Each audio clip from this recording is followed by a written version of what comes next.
Jaya Radha Madhava Kunja Bihari.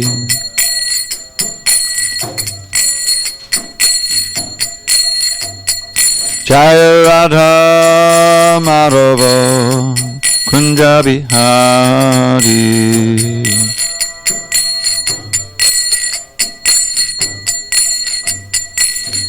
Gopi Jana Vallabha Girivardhari.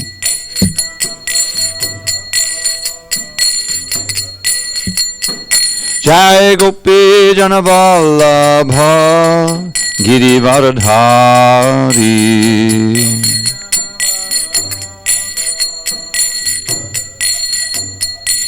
Yashodanandana Brajajana Ranjana. Yashodanandana Brajajana Ranjana. Yamunatira Vanachari. Yamunatira Vanachari. Jaya Radha Madhava Kunja Bihari.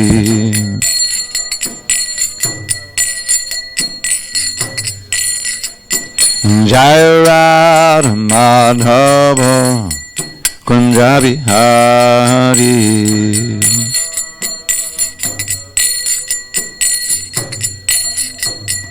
Jaya Radha Madhava Kunja Bihari.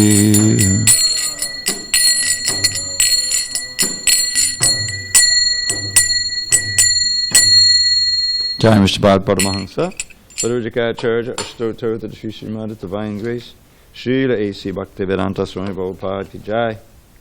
ISKCON BBT Founder Acharya Srila Prabhupada Ki Jai. Jai Om Vishnupad Paramahansa Parujikacharya Ashtotar to the Sri Srimad Divine Grace Srila Bhakti Siddhanta Saraswati Thakur Ki Jai. Ananda Koti Vaishnavinda Ki Jai. Namacharya Srila Haridas Thakur Ki Jai. Shri Isopanisad Ki Jai. Samaveda Bhaktavinda Ki Jai. All glories to the assembled devotees. All glories to the assembled devotees. All glories to the assembled devotees. All glory to Shri Guru and Gauranga.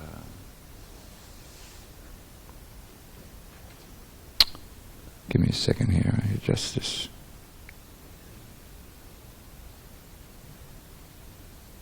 Got the wrong date on this little guy.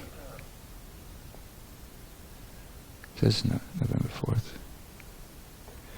No, just okay. Okay, so I think first we'll read about Shyamananda. It's pretty short. It is his disappearance, I believe.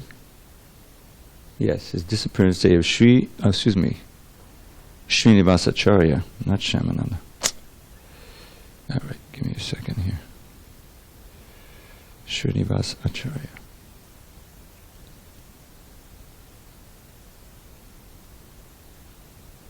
Most famous for writing our song about the 6 Goswamis. Okay.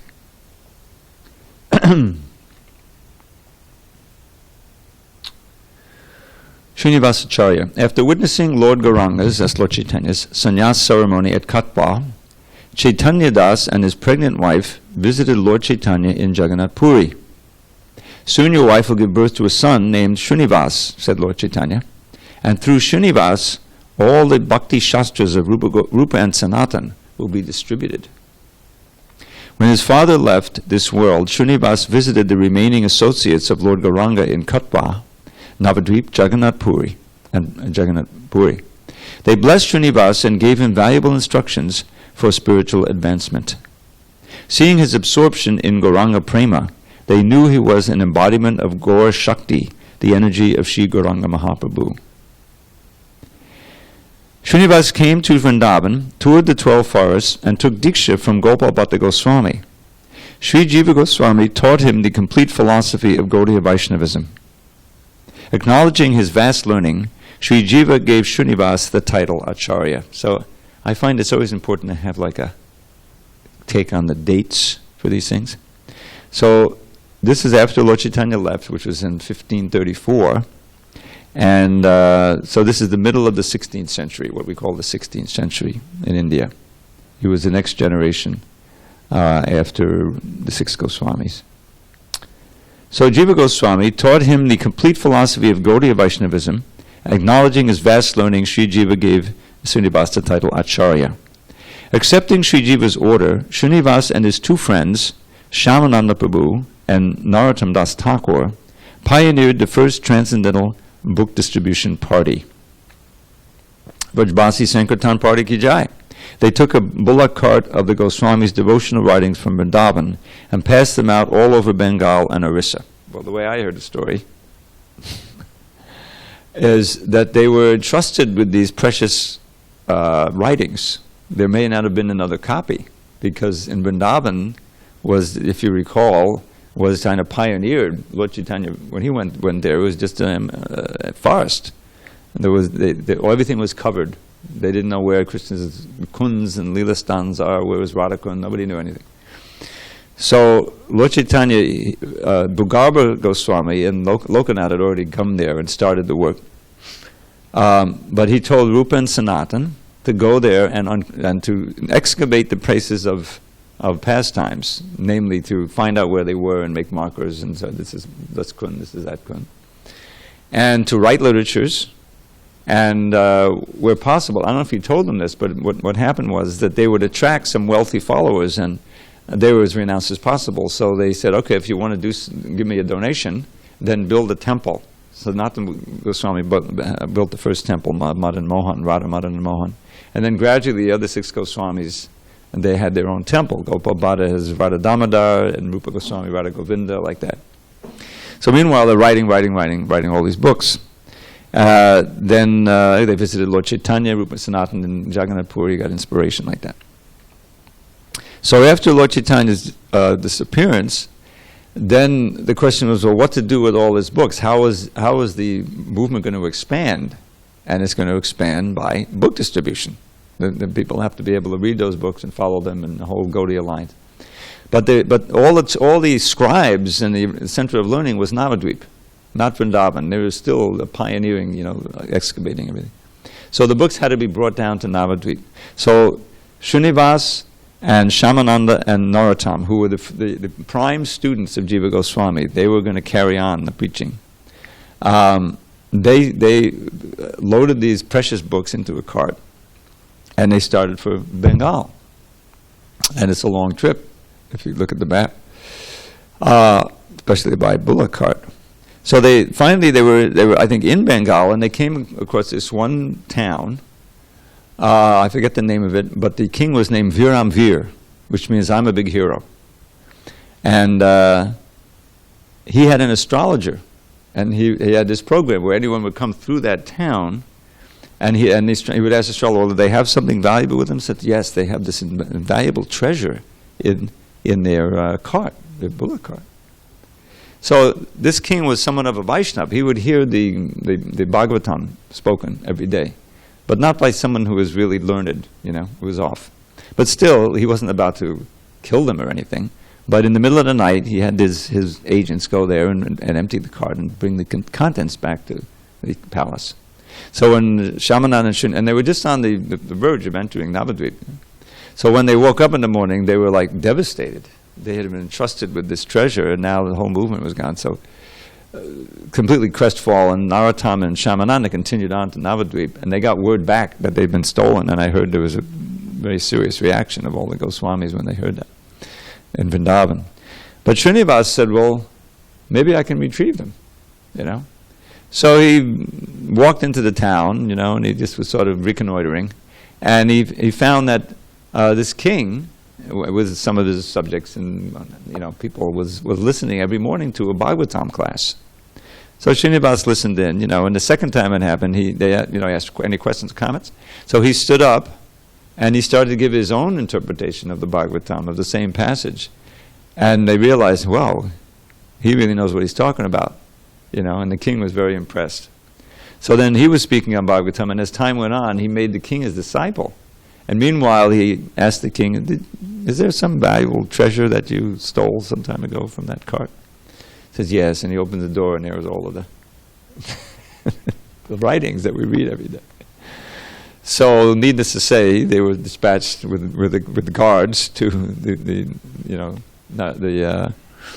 Narottam and Shamananda, and they got him copied, and that's what we have today. And meanwhile, he made disciples of everyone in the town. They all became his first disciples, and they went on to preach. So that's not mentioned here. They took the Bulakar of the Goswami's devotional writings and passed them out all over Bengal and Orissa for copying. They just pass them out. It's the only copies. Srinivasacharya initiated many disciples, Ramchandra Kaviraj and others. He wrote songs full of bhakti, most famously the Shadgoshamastakam, which is in our songbook, we should know that, and introduced a special kirtan style. When leading kirtan, he would sometimes lose his voice from chanting so long. I can relate to that. Besides his external activities of preaching and writing, Srinivasacharya practiced intensive Raganuga bhajan. Raganuga bhajan is the spontaneous internal worship of Radha and Krishna based on the mood and sentiments of the eternal residents of Sri Vrindavan Dham, such as the gopis.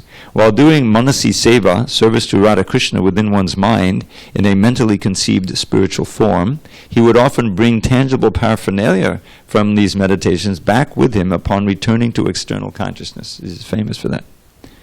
Once Srinivas sat Lord Gauranga, a deity of Lord Gauranga, on a jeweled throne within his mind. Then he worshipped the Lord with golden-handled chamara whisk and a 5-flower garland. Pleased with the service, Lord Chaitanya offered the garland back to Srinivas, who then immediately awoke and lost the meditation. A surprised Srinivas found the sweetest flower garland he ever smelled hanging around his neck when he returned to external consciousness. Another time, Srinivas was in his Siddha Swarup as Mani Manjari, watching Srimati Radharani, Krishna, and the gopis in the holy Leela. That's throwing the dyes, joyfully throwing colored powders and dyes on each other. The gopis told Mani Manjari to supply colors to Radhika and side with them in their war against Shama. The earth shook from their furious battle. Srinivas's meditation abruptly broke. His body was completely covered from head to toe with fragrant and exotic rainbow-colored powders imported from the spiritual world. Holy Leela Ki Jai. Srinivasacharya's samadhi is in the Dira Samira Samadhis area. That's, I don't know if you've ever seen the holy. It's not H-O-L-Y, it's H-O-L-I, and it's become a thing. We actually have holy festivals where a lot of young people come, they chant Hare Krishna. I don't know if you've ever experienced that. It started in Utah. Okay, so that's it for Srinivasacharya. Now let us go to the Isopanisad. Okay, so we're going to chant this verse and then we'll read from near the end of the purport and read the whole purport. Om Namo Bhagavate Vasudevaya. Om Namo Bhagavate Vasudevaya. Om Namo Bhagavate Vasudevaya. On this 4th day of November, 2019 in SanDiego, we're reading from Sri Isopanisad, translation commentary by His Divine Grace A.C. Bhaktivedanta Swami Prabhupada. And we're reading mantra number 7. Yasmin sarvani bhutani atmayava bud vijanataha tattako moha kakshoka ekatvam hanapashyataha yasmin sarvani bhutani atmayava bud vijanataha tattako moha kakshoka ekatvam hanapashyataha yasmin sarvani bhutani atmayava bud vijanataha tattako moha kakshoka ekatvam hanapashyataha. Okay. Now, one of them is leading, and then you respond. Go ahead. Yasmin sarvani bhutani Atmayava Budvijanataha Tattako Moha Kakshoka Ekatvam Anupashitaha. Okay, go ahead. Yasmin Sarvani Bhutani Atmayava Budvijanataha Tattako Moha Kakshoka Ekatvam Anupashitaha. Want to try? Not today. Go ahead. Like Shri. Yasmin Sarvani Bhutani Atmayava Budvijanataha Kattamokmoha Kakshoka Ekatvam Anupashitaha. So we read this before, so I'll just read the translation. One who always sees all living entities as spiritual sparks, in quality one with the Lord, becomes a true knower of things. What then can be illusion or anxiety for him? All right, so we're going to read from... A godless civilization arises from illusion, and the result of such a civilization is lamentation. So he's playing off these two words, moha and shoka. Moha is illusion, shoka is lamentation. So godless civilization is filled with illusion and lamentation. A godless civilization, such as that sponsored by the modern politicians, is always full of anxieties because it may be crushed at any moment. That is the law of nature. As stated in the Bhagavad Gita 7:14, none but those who surrender at the lotus feet of the Supreme Lord can surpass the stringent laws of nature. Thus, if we wish to get rid of all sorts of illusion and anxiety and create unity out of all diverse interests, we must bring God into all our activities. The results of our activities must be used to serve the interest of the Lord, and not for any other purpose. Only by serving the Lord's interest can we perceive the Atma Bhuta interest mentioned herein. The Atma Bhuta interest mentioned in this mantra and the Brahma Bhuta interest mentioned in the Bhagavad Gita 1854 are one and the same. The Supreme Atma, or soul, is the Lord Himself, and the minute Atma is the living entity. The Supreme Atma, or Paramatma, alone maintains all the individual minute beings, for the Supreme Lord wants to derive pleasure out of their affection. The Father extends Himself through His children and maintains them in order to derive pleasure. If the children obey the Father's will, family affairs will run smoothly, with one interest and a pleasing atmosphere. The same situation is transcendently arranged in the absolute family of the Para-Brahman, or the Supreme Spirit. The Para-Brahman is as much a person as the individual entities. Neither the Lord nor the living entities are impersonal. Such transcendental personalities are full of transcendental bliss, knowledge, and life eternal. That is the real position of spiritual existence. And as soon as one is fully cognizant of this transcendental position, he at once surrenders unto the lotus feet of the Supreme Being, Sri Krishna. But such a Mahatma, or great soul, is very rarely seen, because such transcendental realization is achieved only after many, many births. Once it is attained, however, there is no longer any illusion or lamentation. There are no miseries of material existence, and there are no birth and death, which are all experienced in our present life. That is the information we get from this mantra of Shri Isopanisad.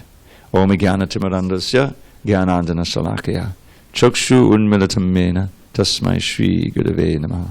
I was born in the darkness of ignorance, but my spiritual master Srila Prabhupada opened my eyes with the torchlight of knowledge. I offer my humble obeisances unto him and all members of Sri Parampara. So one who always sees all living entities as spiritual sparks in quality one with the Lord. This is the central teaching of the Bhagavad Gita. Krishna begins his teachings with informing Arjuna that we're not these gross or subtle bodies, we're spiritual sparks, we're Atma. And the Atma is never born, never dies, cannot be destroyed, does not die when the body dies. In other words, we're eternal. We're as eternal as Krishna is. And in the 15th chapter, he claims these as us as his anksha. Mamai vangsha jiva loka jiva bhuta sanatana. That every living entity, not just the human, in the human forms of life, but every single living entity in the plants and the animals and the insects and the fish and everything else that's conscious to any degree, is part and parcel of me, anksha. Now what is an anksha? Anksha means something that is minute and part of something larger and has the same qualities in a minute degree. That's what an anksha is. Just like a sun ray or just like a drop of seawater. The sun ray has a minute quantity of heat and light, and the sun has a practically infinite amount. The amount of water in the oceans is inconceivably large, but every single drop has that same chemical combination, although much less quantity, obviously. So having the same qualities as the Lord in the minute quantity, that places us in a situation of service. The example in that case is given of our senses, such as hands, feet, and everything else.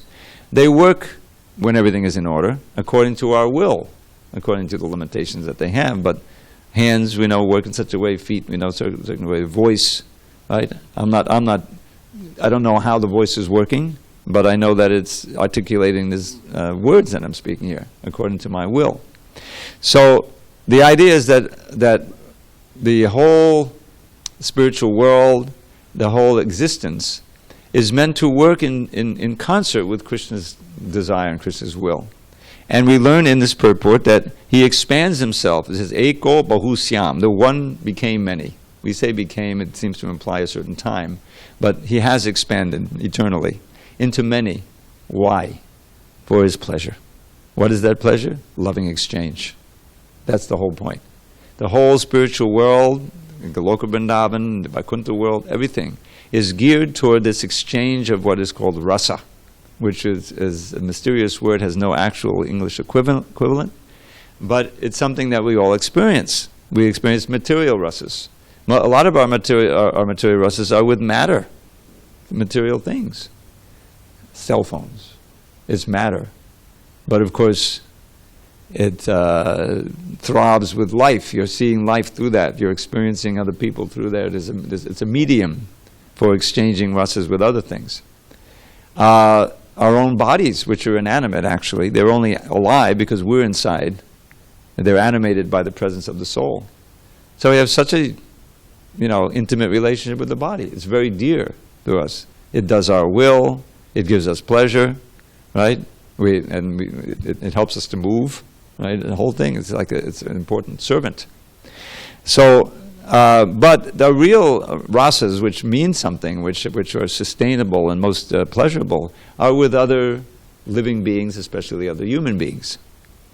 And this is all a reflection, a perverted reflection, distorted reflection, of the original rasa that Krishna is enjoying with uncounted living beings.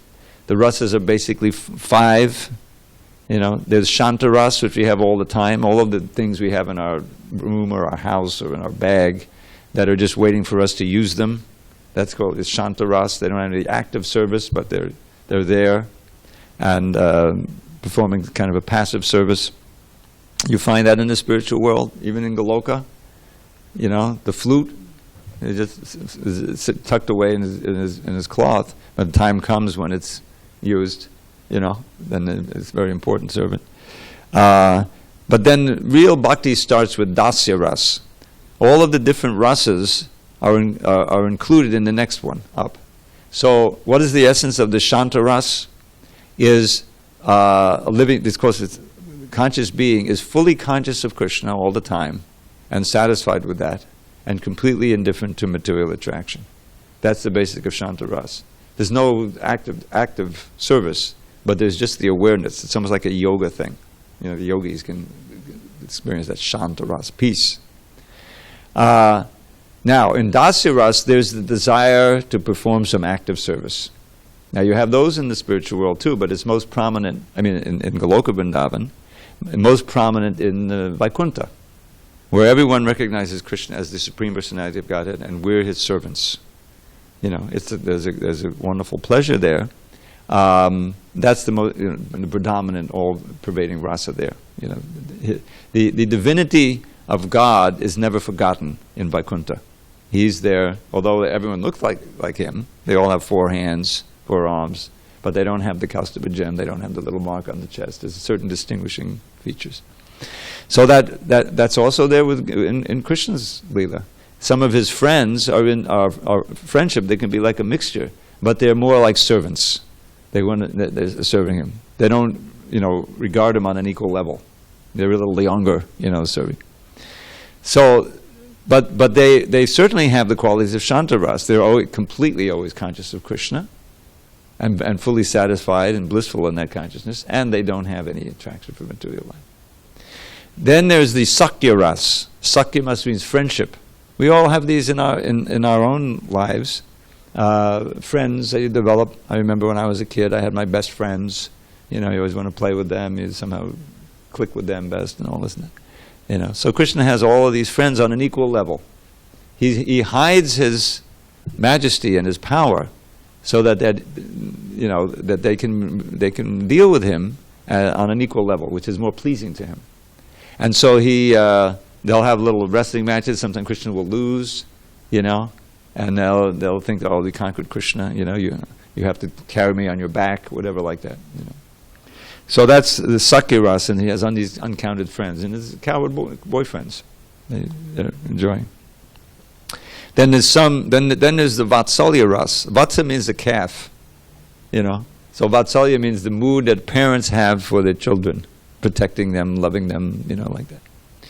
So Krishna has friends who are moving toward that. They want to protect him. Balaram takes that role, protecting his younger brother. And some of the older coward boys who are a little older than Krishna, they would think they're protecting Krishna. But basically, they're all frolicking in the forest. They're working and playing at the same time. What a great job, right? And so that Vatsalya, but it's most prominent amongst the elder gopis, especially Mother Yashoda and the elder coward men like Nanda Maharaj, feeling that Krishna is their boy, he's their child. And they have to protect him. She has to feed him. She's always in anxiety that he's going to, step on a thorn or something, or some, animal will threaten him or something. Because she doesn't. The Yoga Maya covers her knowledge of Krishna's majesty and godhood and divinity, so she can think of him as her incredibly attractive, loving young boy who needs protection. So that's these five rasa. Then the highest rasa. So there, with the Vatsalya rasa, you have more a sense of maintenance as well as protection. That's the characters of Vatsalya rasa. I have to maintain Krishna and protect him, and that kind of rasa. And all of them, of course, are fraught with great anxiety when they're separated from Krishna, even for a little while. Then you have the highest rasa, the conjugal rasa. The gopis, the young gopis, have this with him, and they also are his best friends. They're his servants. They're certainly always conscious of Krishna, and they want to try to maintain him, but they also want to give everything they have, their bodies and everything, for Krishna's pleasure. So this is the spiritual world. Now, the beginning of that is to understand ourselves as pure spirit, and that there is a supreme spirit, a person. Everything is personal. Who is the source of everything, who is our protector, who is the source of our life. We have this relationship. So, if we understand that we're spiritual sparks in quality one with the Lord, in other words, we're conscious of Krishna, becomes a true knower of things, then there could be no illusion or anxiety. So this is, Prabhupada says, this is related to the Brahma Bhuta platform that is described in the Bhagavad Gita. He mentions that, stated. Yes. First he says that those who surrender to the lotus feet of the Lord can surpass the stringent laws of nature. So Prabhupada is very conscious of it. In writing this Isopanisad, which he wrote in India, he serialized in his Back to Godhead in the 40s and 50s and into the 60s, I think. But never serialized the whole thing. He brought the last 5-6 mantras with him in manuscript form. He's often writing about the social condition. He had just been through World War II, and the independence of India. He's very conscious of these things and how to apply Krishna conscious philosophy to it. So he talks about the godless civilization arises from these moha, and the shoka is very prominent. Complete illusion. Nobody knows their spirit. Everyone's identifying with the body. That's where all this racism comes from, and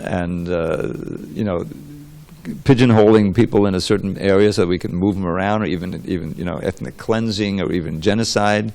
Is all, that's mode of ignorance, of course, but it all arises from this misconception of who we are. That's the illusion. The whole material civilization rests on this misconception of who we are, this bodily concept of life. And it produces great anxiety, because the body is very fragile. Your identity and your situation in the material world is always fraught with danger. So the fear, the anxiety, the illusion are very prominent. So Prabhupada mentions that. And only those, and then he quotes Bhagavad Gita 7:14, Daiviyesha gunamayi mama maya duratjaya, that this world, which is divine in a sense, is connected to me, it's made of the three modes of material energy, is impossible to cross over on your own. Mama maya duratjaya, it's my maya, it's serving me. And so duratjaya, very, very, very difficult. I heard Prabhupada lecture this morning. It says difficult, duratjaya, but it's really very, very, very difficult. In other words, impossible. Unless one surrenders to me, then one can easily cross beyond it, because Maya releases us. So, if we wish to get rid of all sorts of illusion and anxiety and create unity out of all the diverse interests, the only way we can have unity in this world is when we see each other spiritually. And then it's like, oh, you're wearing a blue coat, you live over here. You're wearing a red coat. That's absurd, right? But that's what this bodily concept is, this racism business. These are just clothes, This is just a garment that we discard at the end of life. That's in the Bhagavad Gita. So, if the results of our activities are used to serve the interest of the Lord, this is the Bhagavad Gita 3.9, Yagyartart kamano netya lokayam karma bandhana. Whatever action you perform must be done as a sacrifice for Vishnu or Krishna. Otherwise, that action, which must be personally motivated, will bind you in this material world, life after life. So that's like basic Krishna consciousness. You come to Krishna, you sweep the floor. You may have been a janitor out there, now you become a devotee, you sweep the floor. But the result is completely different. You're not getting some petty salary. You're cleaning your heart. And you're cleaning your karmic record is being erased just by sweeping Krishna's floor for the pleasure of the deity. That's the reality. So the result must be used for the service of the Lord. And by serving his interests, we can perceive the Atma Bhuta interest. That's the Brahma Bhuta he's talking about. Brahma Bhuta prasanatma nashochati nakangshiti. Again, elimination of lamentation and illusion. Prasanatma, you become naturally joyful, because you become reinstated, closer and closer to reflecting your actual nature as part and parcel of Krishna, who is Anandamaya Bhyasat. Anandamaya is a very easy word to understand. Ananda is like an English word. Did you know there's something called anandamide in chocolate? Whatever, is a little addictive and makes you blissful in chocolate. You didn't know about that? Yeah, they call it anandamide. That's why we don't eat chocolate. There's a little bit of a drug in there. But Ananda is Ananda. Ananda is spiritual pleasure, as opposed to material pleasure, which has a beginning and an end, is limited. Real Ananda doesn't end. It only ends because we space out. But really, if we stay connected to Krishna and we're always serving Krishna, then we'll be partaking of his nature, which is Anandamaya. Anandamaya means full of bliss. And how do we know? Abhyasat, by his activities, by studying his life. So, we are part and parcel, we belong to that, and that is our birthright. And so, Prabhupada says here that we are maintained by the Paramatma. The Father extends himself. Now, this is the idea that Krishna is the Father of all of us. So he's never leaves us. He's always with us as a super soul, and he's always trying to teach us, to get us out of illusion, so that we can come back to him. We can discard this big mistake we made a long time ago of trying to be separate and try to enjoy separately. And just as Prabhupada says, does he mention it? That we're meant to join him. He says it here or elsewhere, to join him in the rasa dance. In other words, is eternal play of exchange of love, these rasas, with Krishna. That's what bhakti is all about. So we have to obey the Father's will, and then everything will run smoothly. Both here in the material world and, of course, the spiritual world. Okay. Then he quotes Bhagavad Gita, although he's not quoting the Sanskrit, that coming out of this illusion is not so easy. It may take many, many births. We can chant together, Balaram. Bahunam janmanam ante gyanavan mam papadyate vasudevat sarvamiti samahatma sudurlabha. So a very important verse. Krishna says, Bahunam janmanam, at the end of many, many births, Gyanavan mam papadyate.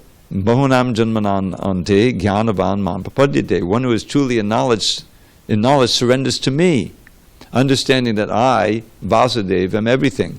In other words, I'm the source of all the material and spiritual energies that we're living in. So such a Mahatma is very rare.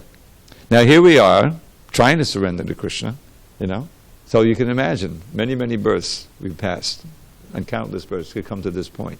So the idea is that let's make it our last. Why prolong the agony, as is said?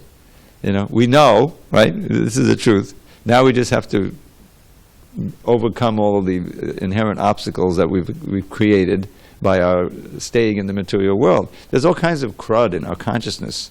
That's kind of part of our conditioning. So it's this purifying process, and the chief purifying process is hearing. Shrindadam sakata Krishna punnishavana kirtana karidyantaksta yabhadrani vidunoni. This dirt is called abhadras, inauspicious things. Illusion, lust, anger, greed, all these different things. We have vestiges of those, it's still there in our heart. So we have to not obey the pushings of that part of our nature, but rather follow the rules and regulations as a matter of duty, and so we'll find that is being cleansed away. The things that we couldn't overcome, a month ago, we're finding it's possible to overcome. It's possible to give up, possibly give up. And the things that we hesitated to take on, it's possible to take on. Like you, at one point, back to Chris, you'll find you're able to chant the mantra. You want to chant the mantra in the morning. You'll see. I can help you with that. I know now it's like inconceivable. I don't want to make a fool of myself. But there's a real power in this. This is why Prabhupada took so much trouble to give us the Sanskrit. It makes it more authoritative. Like you see these Devanagari letters, which we can't read. Okay, and here's the Sanskrit letters in English, the Sanskrit and English letters that we can chant. And the sound itself is purifying, even if you don't know the meaning. If you do know the meaning, it's even more purifying. I can vouch for that. So, let me read this translation again. We're going to move on to text 8 next Monday. Well, 2 Mondays away or so. I may have missed a few classes. I'm going off to Phoenix and Tucson. This is my last trip of the year, I promise. This has been a crazy year for two unplanned trips I had to take. And so, Haribo. But I'll be here. Okay. One who always sees all living entities as spiritual sparks, in quality one with the Lord, becomes a true knower of things. What then can be illusion or anxiety for him? You can see, if you always see that, you're seeing the divine in everyone. You're seeing, and you see how wonderful it would be if they could understand that and act on that basis. And that's called preaching. You need to bring people to enlightenment so that you can act as a servant of Krishna, which is your real nature. Then you'll be happy. There'll be peace in the world. Isn't that what we want? Without it, there will never be peace in the world. Because there's all of these false divisions that we make on the basis of the body and the ethnicity and the language and all of this stuff. So Krishna consciousness is the true United Nations, the only hope for humanity. All right, any comments or questions? Otherwise, we'll adjourn. Jai. Thank you. Yes, Prabhu. Is it working? Hare Krishna, Krishna, Krishna. So it's lighting up? It's lighting up, it's but it's not working. Hare Krishna. Slider is down. Check the slider. What's that? Oh. Q and C. Or Q and A, whatever it's called.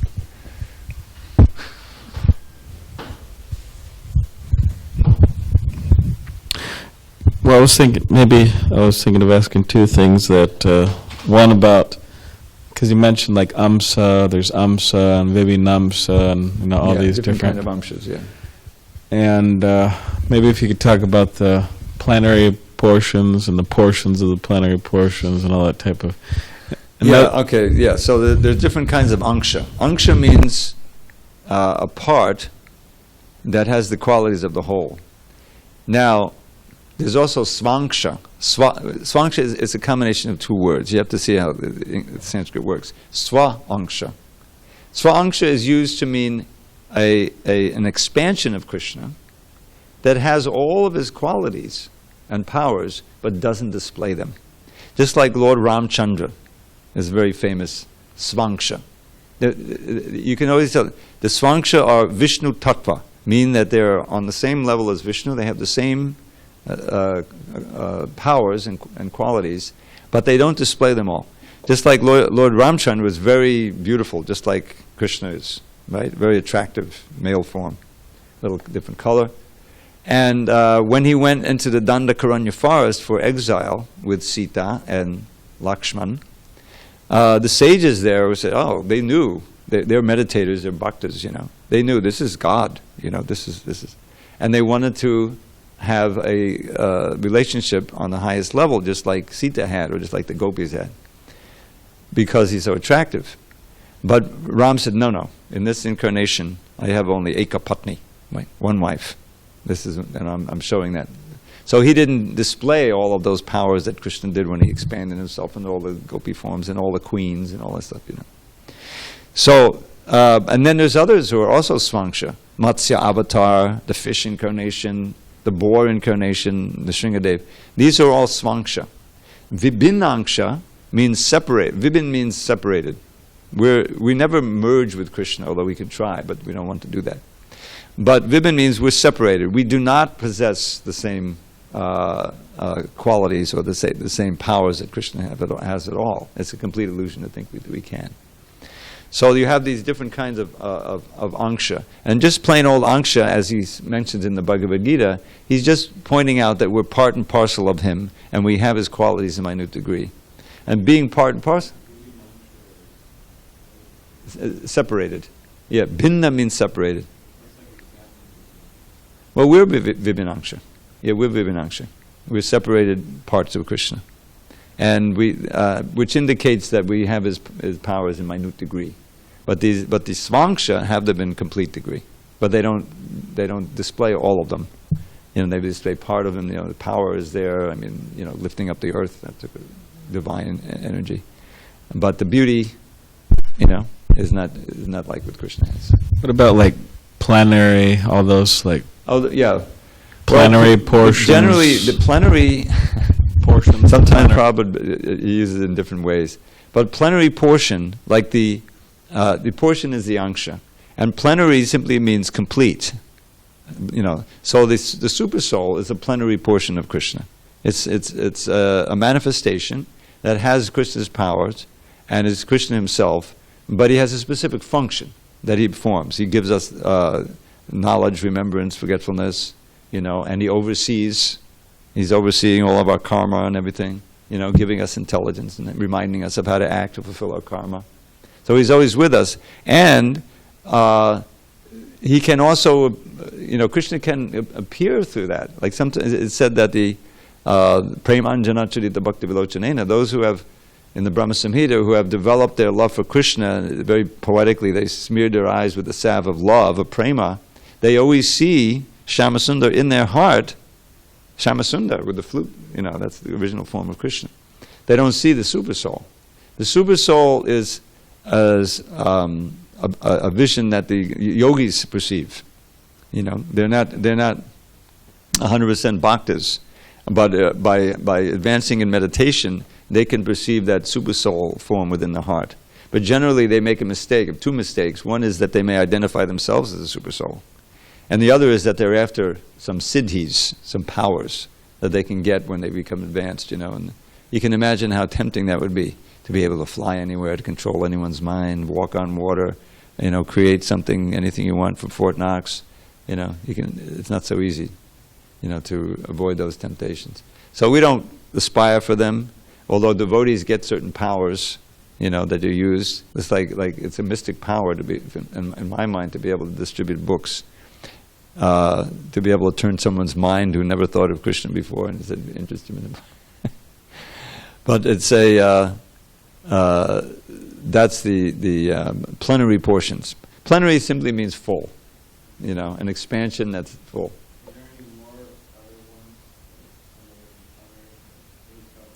A portion of the portion, yeah. Yeah, but generally, the big division, just like we're reading about Prithu in the morning class. So he's a Shakti-Avesh. He's a living entity who's so highly empowered that he seems to be God.